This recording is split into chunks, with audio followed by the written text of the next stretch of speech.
أعوذ بالله من الشيطان الرجيم بسم الله الرحمن الرحيم الحمد لله رب العالمين والصلاة والسلام على أشرف الأنبياء والمرسلين اللهم صل على محمد وآل محمد۔ دوستو، آج میں آپ کے سامنے سورہ الانفال کی آیت نمبر 30 کا ترجمہ اور تلاوت کروں گا، جس کے اندر اللہ تعالیٰ نے ارشاد فرمایا کہ وَإِذْ يَمْكُرُوا بِكَ الَّذِينَ كَفَرُوا لِيُثْبِتُوكَ أَوْ يَقْتُلُوكَ أَوْ يُخْرِجُوكَ وَيَمْكُرُونَ وَيَمْكُرُ اللَّهُ وَاللَّهُ خَيْرُ الْمَاكِرِينَ، کہ اے میرے رسول صلی اللہ علیہ وآلہ وسلم، جب وہ لوگ جنہوں نے کفر اختیار کیا وہ آپ کے خلاف چال بازی کر رہے تھے، وہ آپ کے خلاف پلاننگ کر رہے تھے، کس چیز کی پلاننگ کر رہے تھے کہ وہ آپ کو قید کر دیں یا آپ کو قتل کر دیں یا آپ کو جلا وطن کر دیں، یہ وہ پلاننگ تھی، یہ ان کی چال بازیاں تھیں، یہ ان کی نیگیٹیوٹی تھی جس کے اوپر کی بنا پہ وہ آپ کے خلاف جو ہے وہ پلاننگ کر رہے تھے۔ لیکن وَيَمْكُرُونَ وَيَمْكُرُ اللَّهُ، لیکن جب وہ یہ پلاننگ کر رہے تھے تو ان کی یہ پلاننگ تھی، لیکن اللہ جو ہے اس کی پلاننگ کچھ اور تھی، کیونکہ واللہ خیر الماکرین، کیونکہ اللہ تعالیٰ بہترین تدبیر کرنے والا ہے۔ جو چاہے دشمن آپ کے خلاف چالیں چلے اسے چلنے دیں، آپ کے ساتھ اللہ تعالیٰ کی ذات کو ہونا چاہیے، کیونکہ واللہ خیر الماکرین، کیونکہ اللہ کی ذات بہترین تدبیر کرنے والی ہے۔ اور یہ ایک سوشل پرابلم ہے جہاں پہ ہر دوسرے کو یہ بلیم کرتا ہے کہ یہ میرے خلاف چال چل رہا ہے۔ کیا کوئی کسی کے خلاف چال چل سکتا ہے اور کیا وہ اپنی چال میں کامیاب ہو جاتا ہے یا نہیں؟ یہ ہر قسم کی چالیں جو ہیں یہ انبیاء کے خلاف بھی استعمال کی گئی، اور اس کے جواب میں پھر قرآن مجید نے ہمیں کس چیز کا سبق دیا ہے۔ دیکھیں، اگر آپ ہسٹری کا مطالعہ کریں تو آپ کو پتہ چلے گا، عزیز دوستو، جب فرعون کو یہ بتایا گیا کہ ایک بچہ پیدا ہوگا موسیٰ نامی جو تمہاری حکومت پہ قبضہ کرے گا اور تمہیں شکست دے گا، تو اس نے اپنے دور کے تمام بچے ذبح کر دیے، تمام بچوں کے گلے کاٹ دیے، اور اپنے علاقے میں یہ اعلان کر دیا کہ کوئی بھی کسی جگہ پہ بھی کوئی اگر میل بچہ پیدا ہوتا ہے تو اس کو قتل کر دیا جائے۔ یہ اس کی تدبیر تھی، لیکن اللہ کی کیا تدبیر تھی کہ اللہ نے اور وہاں ہی پروان چڑھا کر اور پھر اپنی تدبیر کو پائے تکمیل تک پہنچایا۔ نمرود نے سوچا کہ میں حضرت ابراہیم علیہ السلام کو آگ میں ڈال کے اپنی تدبیر مکمل کر لوں گا، لیکن اللہ تعالیٰ کی تدبیر اور تھی۔ اللہ تعالیٰ نے نہ صرف حضرت ابراہیم کو اس آگ سے بچایا بلکہ ان کو تا قیامت تک امر کر دیا، اور تا قیامت تک ان پہ درود و سلام بھیجا جائے گا۔ اسی طرح حضرت یوسف علیہ السلام کے بھائیوں کی یہ تدبیر تھی کہ وہ حضرت یوسف علیہ السلام کو حضرت یعقوب علیہ السلام سے علیحدہ کر کے ان کو کنویں میں پھینک کے مار دیں گے، اور اس طرح وہ اپنی تدبیر کے اور اپنی جو چال بازی اس کے اوپر پورا اتریں گے۔ لیکن اللہ تعالیٰ کی تدبیر کچھ اور تھی۔ اللہ تعالیٰ نے نہ صرف حضرت یوسف علیہ السلام کو کنویں میں جب وہ گرایا انہوں نے وہاں سے بچایا، بلکہ وہاں سے بچا کے پھر عزیز مصر کے گھر تک پہنچانا اور پھر حکومت کے سونپ جانے تک کا سفر طے کرایا۔ یہ اللہ کی تدبیر تھی۔ حضرت عیسیٰ علیہ السلام کو جب یہودیوں نے سولی پہ چڑھایا، تو ان کی یہ تدبیر تھی کہ دیٹ از اٹ، اس کے بعد صرف ایک ہی مذہب دنیا کے اندر رہے گا اور وہ یہودیت، اور آج سے عیسائیت کا خاتمہ ہو گیا ہے۔ لیکن اللہ تعالیٰ نے حضرت عیسیٰ کو سولی سے آسمان کی طرف بلا لیا۔ یہ تدبیر تھی یہودیوں کی، لیکن اللہ تعالیٰ کی ایک اپنی تدبیر تھی۔ آج ہم نے چونکہ باقی انبیاء کا ذکر نہیں کرنا، ہم نے صرف اپنے نبی علیہ السلام کا ذکر کرنا ہے اور قرآن مجید کا ذکر کرنا ہے۔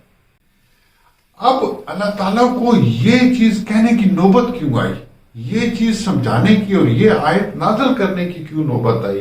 کیونکہ قرآن مجید ہم نے موٹیویشن تھرو قرآن اور موٹیویشن تھرو ریلیجن کرنی ہے۔ اللہ تعالیٰ نے یہ ابدی کتاب کے ذریعے آپ کو سبق دینا تھا۔ کیوں کہ اللہ تعالیٰ نے انسان کو ایک اصول کے تحت بنایا اس دنیا کو، اور وہ اصول جب سے یہ دنیا ماضی وجود میں آئی ہے وہاں سے لے کے تا حیات جب تک یہ دنیا رہے گی وہ اصول اسی طرح چلتا رہے گا۔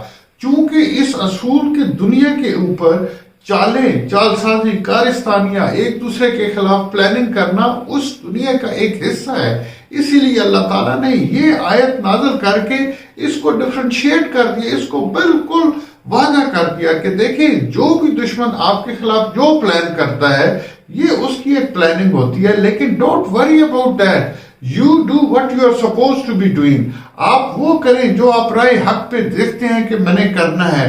جب آپ یہ چیزیں کریں گے تو اس وقت آپ کو کامیابی حاصل ہوگی، کیونکہ ان کی پلاننگ سے اللہ کو کوئی غرض نہیں ہے۔ اللہ تعالیٰ کی پلاننگ جو ہے وہ بیسٹ پلاننگ ہے۔ اب یہ آیت اس وقت نازل ہوئی، اب ہمارے رسول اکرم صلی اللہ علیہ وآلہ وسلم سید الانبیاء خاتم المرسلین تا یاسین یا ایھا المزمل یا ایھا المدثر، کیا نام، محمد نام، یعنی وہ شخص جو ہو ہی تعریف کے قابل، محمود وہ شخص جس کی تعریف کی جائے، کیا نام میرے نبی کو اللہ تعالیٰ نے نہیں دیے؟ اس نبی کی زندگی کے اندر ایک یہ مقام آیا کہ ان کو قید کرنے کی، ان کو قتل کرنے کی اور ان کو جلا وطن کرنے کے منصوبے بنائے گئے۔ یہ کس وقت ہوا؟ جب اسلام کا پیغام عرب کے اندر پھیلنا شروع ہوا تو جو بھی قریش مکہ تھے وہ آپ کے خلاف تھے۔ قریش مکہ کی یہ چال تھی کہ کسی نہ کسی طریقے سے اسلام کا پیغام اس دنیا میں رک جائے اور یہ دین آگے بڑھنے نہ پائے۔ رسول اکرم صلی اللہ علیہ وسلم نے جب شروع میں تبلیغ شروع کی تو اس میں چند لوگ مسلمان ہوئے، لیکن جب دین اسلام آہستہ آہستہ پھیلنا شروع کیا تو سب سے پہلے جو کفار نے کام کیا وہ یہ تھا کہ وہ رسول اکرم صلی اللہ علیہ وآلہ وسلم کے ساتھ کسی قسم کی کوئی بارگین کر لیں۔ Bargain was the first step they took, they offered, انہوں نے رسول اکرم صلی اللہ علیہ وسلم اور ان کے خاندان والوں کو ہر طرح کی آفر کی کہ، اور حضرت ابو طالب کے ذریعے یہ پیغام پہنچایا کہ آپ کا بھتیجا، حضرت حمزہ کے ذریعے یہ پیغام پہنچایا کہ آپ کا بھتیجا ہمارے بتوں کی مخالفت کرتے، اس کو سمجھائیں، اور جو یہ چاہتا ہے اس کو ہم دے دیں گے لیکن ہمارے بتوں کی مخالفت نہ کرے۔ لیکن یہ رسول اکرم صلی اللہ علیہ وسلم کا پیغام جاری رہا، اور جب یہ پیغام اپنی جڑیں پکڑنا شروع ہوا تو تمام کا تمام عرب آپ کے خلاف ہو گیا۔ اس خلاف ہونے کے اندر وہ لوگ جو اسلام کے خلاف تھے وہ بھی آپ کے خلاف ہو گئے، جو اس مشن کو روکنا چاہتے تھے وہ بھی آپ کے خلاف ہو گئے، اور جو لوگ مسلمان ہو چکے تھے ان کے خاندان بھی آپ کے خلاف ہو گئے۔ اب انہوں نے ہر طرح سے کوشش کر لی کہ رسول اکرم صلی اللہ علیہ وسلم کے اس پیغام کو روک لیا جائے، لیکن جب وہ نہیں روک سکے، روک کیوں نہیں سکے کہ جب رسول اکرم صلی اللہ علیہ وسلم نے بیچ میں ایک دیوار کھینچ دی، بیچ میں ایک لکیر کھینچ دی، جب سورہ الکافرون کے ذریعے اللہ تعالیٰ نے یہ حکم دے دیا، یہ پیغام دیا کہ قل یا ایھا الکافرون لا اعبد ما تعبدون، لا اعبد ما تعبدون ولا انتم عابدون ما اعبد، یعنی تم جس کی عبادت کرتے ہو میں اس کی عبادت نہیں کرتا، اور جس کی میں عبادت کرتا ہوں تم اس کی عبادت نہیں کرتے۔ اور اسی سورہ کے آخری آیت میں اللہ تعالیٰ ارشاد فرماتا ہے لَكُمْ دِينُكُمْ وَلِيَ دِينِ، کہ جو کفار تمہارے لیے تمہارا دین ہے، اور میرے محمد اور ان کے پیروکار کے لیے ہمارا اپنا دین ہے۔ اس آیت نے دیوار کھڑی کر دی، لکیر کھینچ دی۔ اب ان کو یہ پتا چل گیا کہ یہ محمد مصطفیٰ کی ذات جو ہے یہ اپنے مشن سے، اپنے پیغام سے پیچھے ہٹنے والی نہیں ہے۔ اب دشمنی کے پہاڑ ٹوٹے، اب مصیبتوں کے پہاڑ ٹوٹے، اب تمام قبائل نے مل کے یہ فیصلہ کیا کہ کسی نہ کسی طریقے سے محمد مصطفیٰ صلی اللہ علیہ وآلہ وسلم کو اس مشن سے الگ کر دیا جائے، اس مشن کو ختم کر دیا جائے۔ اس مشن کو ختم کرنے کے انہوں نے 3 طریقے اختیار کیے کہ یا آپ صلی اللہ علیہ وسلم کو جلا وطن کر دیا جائے، یا آپ کو قتل کر دیا جائے، اور یا جو ہے وہ آپ کو جو ہے قید کر دیا جائے۔ اب یہ جب وہ چالیں بنا رہے تھے تو اس وقت اللہ تعالیٰ نے اپنے نبی اکرم صلی اللہ علیہ وسلم کو یہ پیغام بھیجا کہ یمکرون یمکر اللہ ویمکر اللہ۔ ایک ان کی پلاننگ ہے لیکن ایک اللہ کی پلاننگ ہے۔ واللہ خیر الماکرین، اور سب سے بہترین پلاننگ کرنے والے اللہ تعالیٰ کی ذات ہے۔ ان کا کفار کے جو سردار تھے ابو جہل، ان کے یہ واضح الفاظ مختلف تقاریر کے اندر کہ دیکھیں بنو ہاشم اور ہم ہر طرح سے برابر ہیں۔ بنو ہاشم جو ہے وہ لوگوں کو کھانا کھلاتے تھے، ہم نے لوگوں کو کھانا کھلایا۔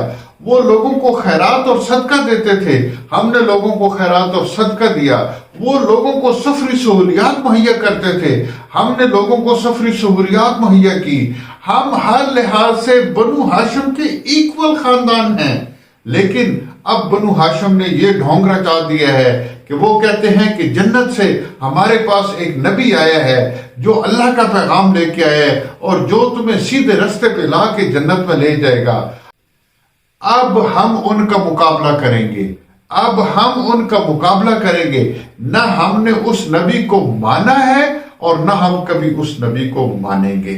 وَيَمْكُرُونَ يَمْكُرُ اللَّهُ، ایک ان کی چال ہے، ایک اللہ کی چال ہے، ایک اللہ کی حکمت ہے۔ وَاللَّهُ خیر الماکرین، اور سب سے بڑا حکمت والا اور سب سے بڑا کارساز جو ہے اور سب سے اچھی پلاننگ والی اللہ تعالیٰ کی ذات ہے۔ آپ نے ہمیشہ زندگی میں پازیٹیو رہنا ہے، کسی کو آپ نے بلیم نہیں کرنا، چاہے family, with in work, out side work, with in country, out side country, with in social circle, out side social circle, کے فلاں شخص فلاں گروپ میرے خلاف پلاننگ کر رہا ہے اور اس وجہ سے میں ترقی نہیں کر پا رہا۔ نہیں، ایسا نہیں ہوگا، کیونکہ ان کے ایسا کرنے سے آپ کے اوپر کوئی فرق نہیں پڑتا۔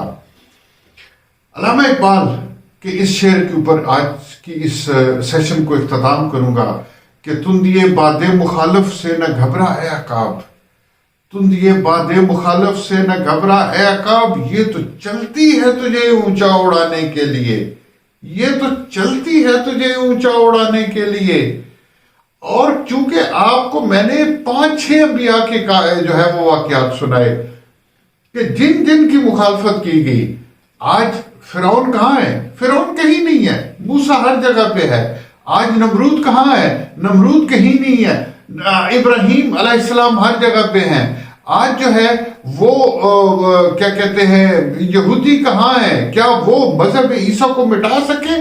نہیں مٹا سکے۔ آج بھی حضرت عیسیٰ جو ہے وہ زندہ ہیں اور آسمان کے اوپر ہیں۔ اور کیا آج ابو لہب اور ابو جہل جو ہے وہ ان کا کوئی نام و نشان ہے؟ کوئی نام و نشان نہیں ہے، لیکن محمد مصطفیٰ آج بھی زندہ ہیں۔ لیکن اگر ہم اسی تقریر کو آگے لے کے چلیں تو پھر ہمیں پتہ چلے گا کہ محمد مصطفیٰ کے نواسے امام حسین نے یہ اس دنیا کے اندر یہ ثابت کر دیا کہ اگر آپ 72 کی تعداد میں بھی ہیں، اگر آپ تھوڑے بھی ہیں اور سامنے ایک یزیدی فورس ہے اور آپ حق پہ ہیں، آپ سچ پہ ہیں، تو پھر آپ ادھر کھڑے رہیں، کیونکہ یزید کا یہ مشن تھا کہ پھر وہی ابو جہل والا مشن کہ یہ بنی ہاشم نے ایک ڈھونگ رچایا ہے، لیکن آپ نے اس مشن کو ناکام کیا۔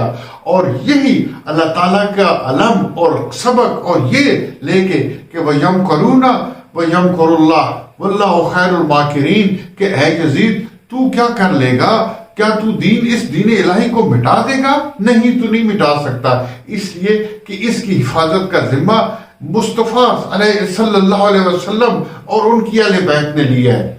سو میرے دوستو، آپ نے ہمیشہ اپنے آپ کو پازیٹیو رکھنا ہے اور کبھی بھی کسی نیگیٹیوٹی سے دل برداشت ہو کر اپنی دنیاوی، دینی اور کسی قسم کی ترقی جو ہے اس سے نہیں رکنا، کیونکہ آپ کے ذہن میں ہر وقت یہی ایک آیت کا ترجمہ اور یہ آیت ہونی چاہیے. یہ 2-3 لفظ ہیں. وَيَمْكُرُونَ وَيَمْكُرُ اللَّهُ وَاللَّهُ خَيْرُ الْمَاكِرِينَ. That is it. یہ آپ نے یاد رکھنی ہے اور یہ آیت کو آگے لے کر چلنا ہے اور دنیا کو تسخیر کرنا ہے.